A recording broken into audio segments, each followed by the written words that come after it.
worldwide fans of the planet's hottest entertainment with an edge. I'm Jaime En Fuego, so stoked to be welcoming you to my namesake program, Enfuegotainment. That is right, it's about 3 in the morning. I just got back from a 12:01 IMAX midnight screening of Spider-Man Far From Home. And yeah, I didn't even know that this was going to be playing so late tonight, and weird that it's opening on a Tuesday.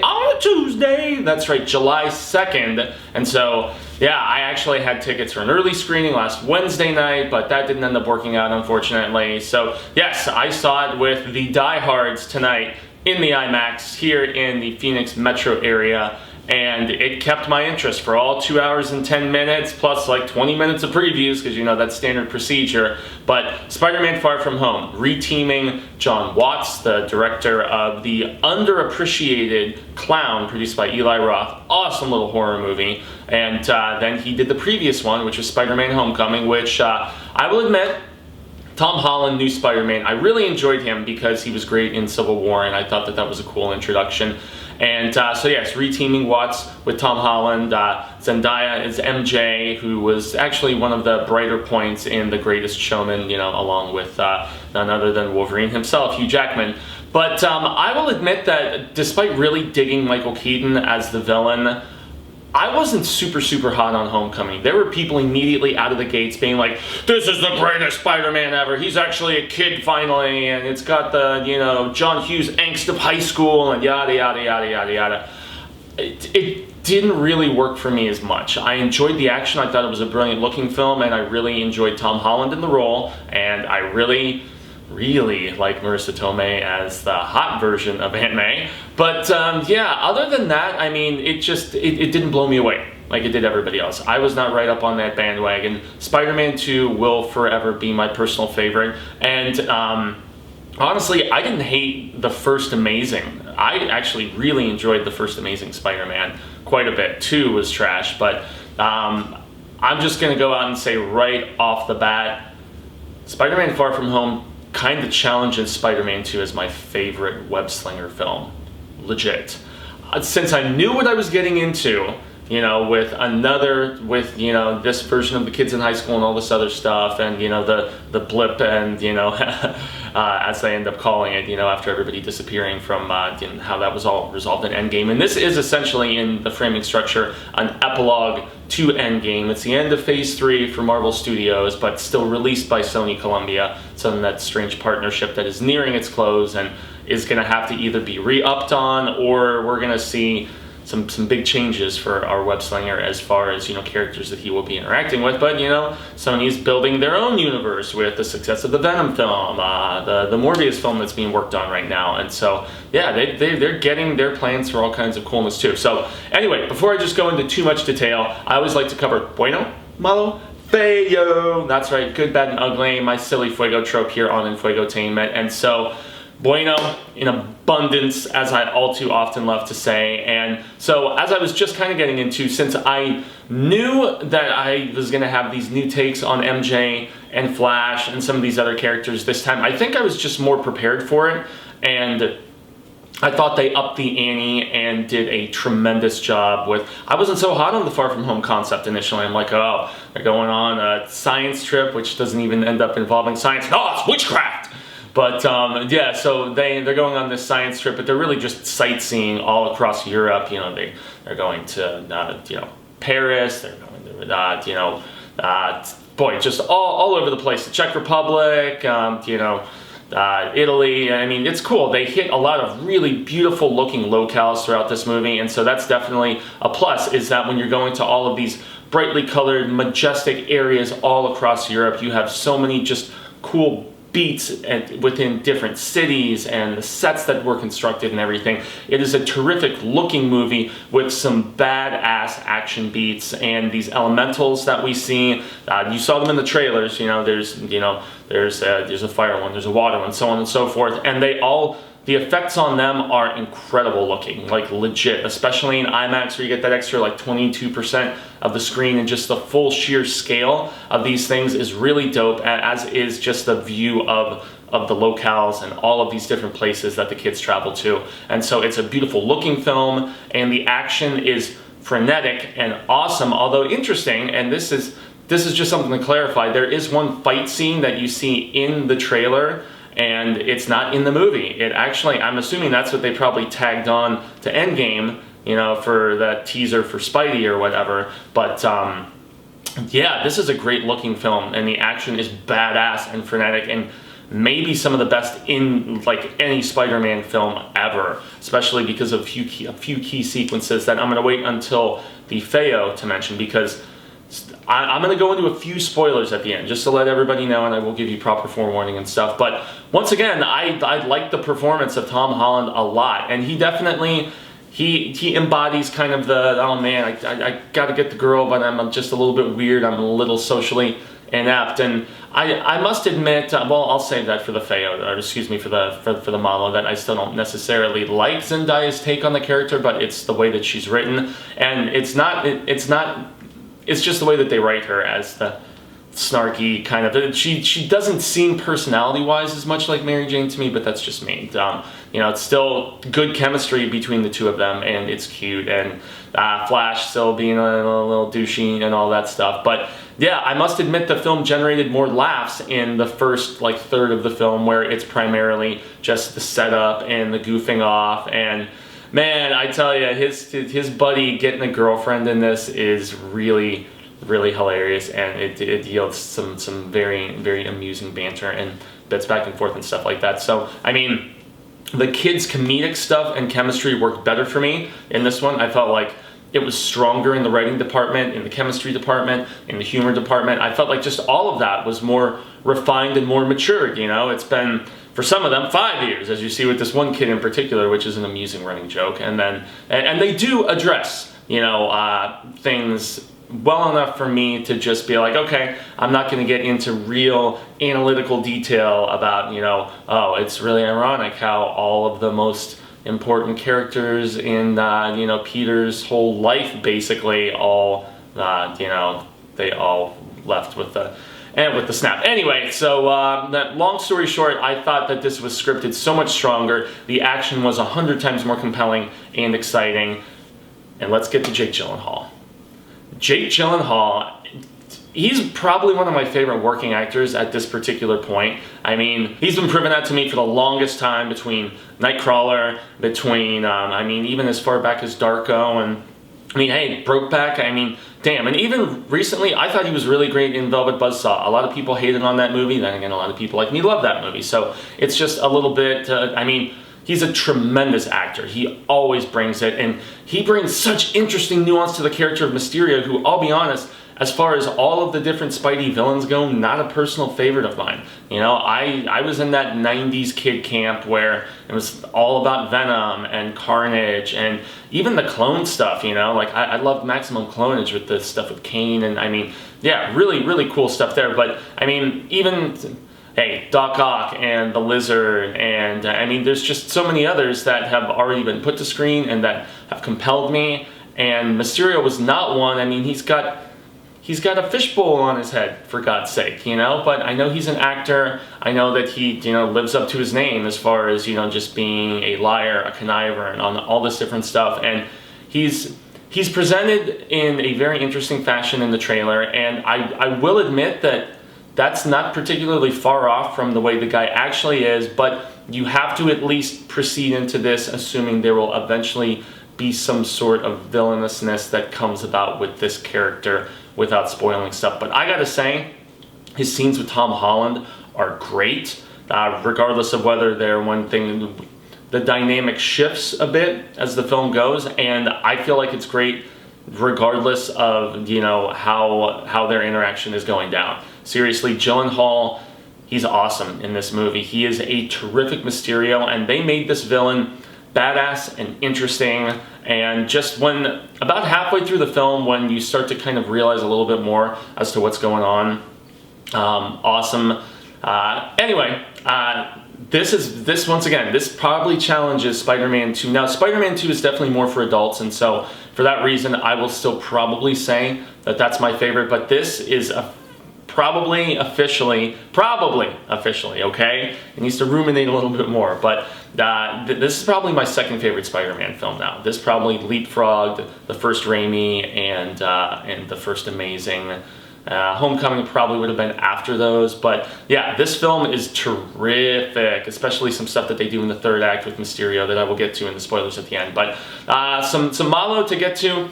I still don't like the kind of morbid and snarky MJ take. I mean, Zendaya she gives a great performance for how the character is written, but I still don't particularly like how the character is written. But that's just me, man. You know, I know a lot of people bought into it. I know my co-host on the horror show, Cecil Laird, really dug it.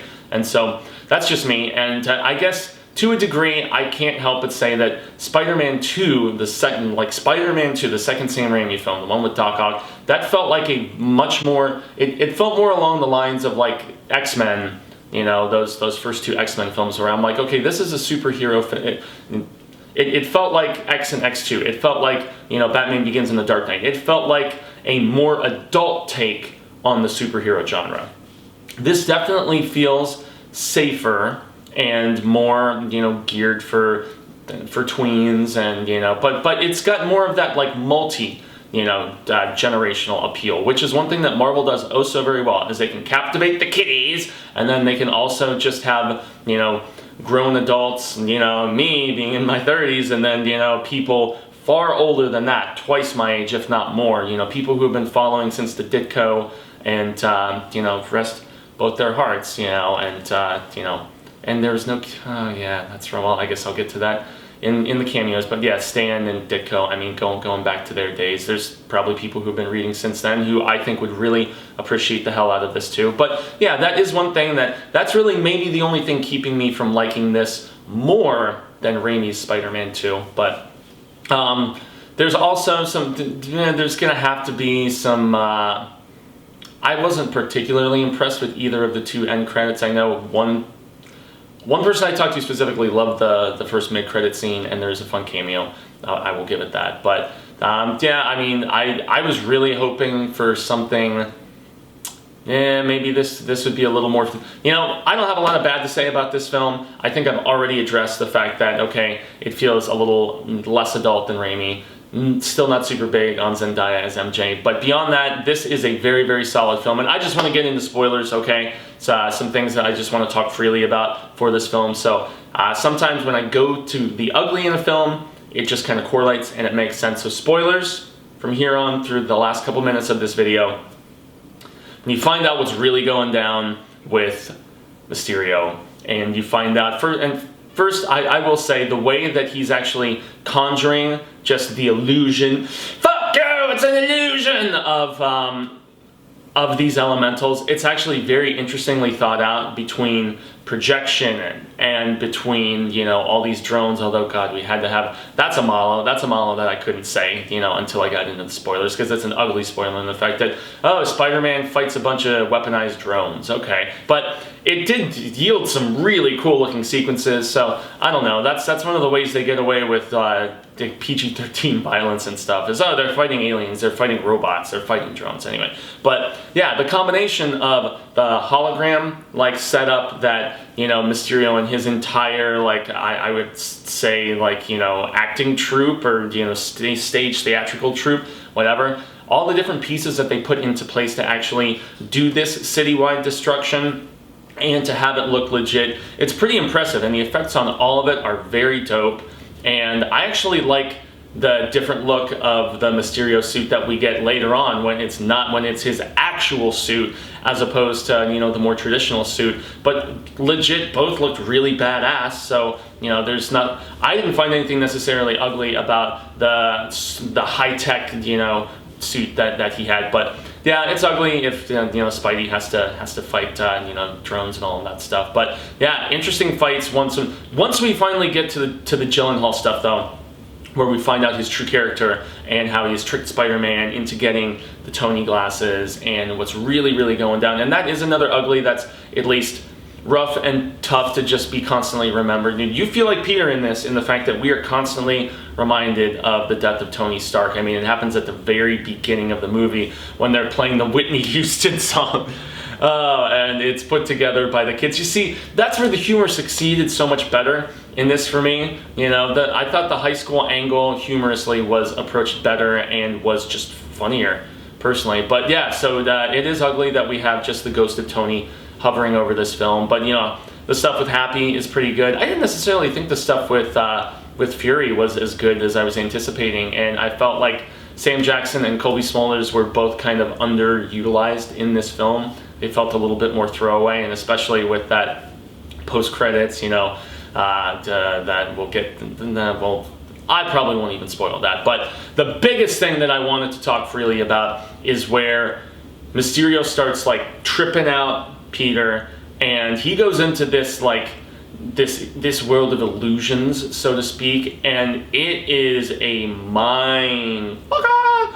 It's really is, and it's the couple scenes where this happens are probably my favorite sequences in the entire film, where, you know, Peter thinks one thing is happening and then that turns out to be an illusion, then there's another thing happening. We see this ghost of Iron Man like crawling up out of a grave, and it's super badass. And just the way Mysterio, once he really starts hardcore messing with Peter's head in some of these sequences, it's some of the best stuff I've ever seen in any Spider-Man movie ever. I thought it was so badass, and they were my favorite few sequences in the film, because I think he either did it 2 or 3 times. I want to say 2 times, but in any event, guys, yeah, that's what I have to spoil. Oh, and the J. Jonah Jameson, you know, that cameo is tremendous.